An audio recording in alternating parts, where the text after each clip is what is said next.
What up, everybody, welcome back to the third channel. Back here with another video. Today's video is going to be another toy hunt. Today's at Target. You guys absolutely loved the last one. And so why not go back? And because last time we were there, they actually had some cool stuff. And what would you know, when we went back this time, they actually had even more cool stuff. So guys, be prepared to see, because I did pick some stuff up today. There's much complaining as I do about the places around me having nothing. Seems like since Toys R Us is going down, we've had a lot more figures around me. Now, the cool thing about this is that they still have the NXT basics, they still have the NXT elites that they've had before, but they have some new basics. I'm not sure of the series, maybe 82, and then there's also battle packs with the Miz and Maurice, like the ones that are parodying John Cena. We have the Hall of Fame like we did last time. We have the zombies, which those are, like, every time I look at them, they look cooler and cooler. So maybe I'll end up picking up those eventually. We have the girls' dolls that, we never gonna pick those up. And then we actually had something new. We had the Hall of Champions, which I was hoping that they would have the elites, honestly.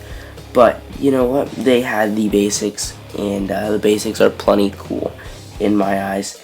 And they had Tough Talkers, of course, and the old Hasbros. Honestly, they mean nothing to me, and I don't even see them being collector's items anymore because they're adding articulation. They still have the Elite 55 like they did last time, but they did have a hidden gem. An Elite 58 Mickey James. You already know it is. Purchasing that thing, picking that right up. But one thing I want to talk about, guys, is the fact that they had a lot of the Hall of Champions. They had the John Cena, Batista, Dean Ambrose, Miz, and those two.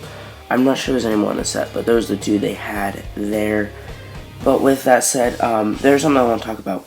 I wasn't gonna get these because the new articulation. Like, honestly, I want the IC belt, and the Miz and Ambrose are both pretty cool figures. But I'm not gonna spend the money with the basic articulation. So, but the John Cena, it's weird because Batista, Dean Ambrose, and the Miz all have the new arm articulation and leg articulation. The John Cena figure has the old arm articulation. So it's basically a repackage from the old basic Cena, but the Batista, Miz, and Ambrose are all newer figures with their own molds. But basically, in the end, it came down to the three figures here. It came down to the Miz and Cena battle pack, the Dean Ambrose and Miz 2-pack, the Hall of Champions line, or the Mickey James, Elite 58 figure, and I went with buying the Elite 58 Mickey James figure. Well, guys, there you have it. This was today's Target toy hunt. Hope you all did enjoy it. Like I said, I picked up the Elite 58 Mickey James, so look out for the review coming up very soon on that. But with that said, hope you all did enjoy it. I do thank you all so very much for watching, and I'll see you next time.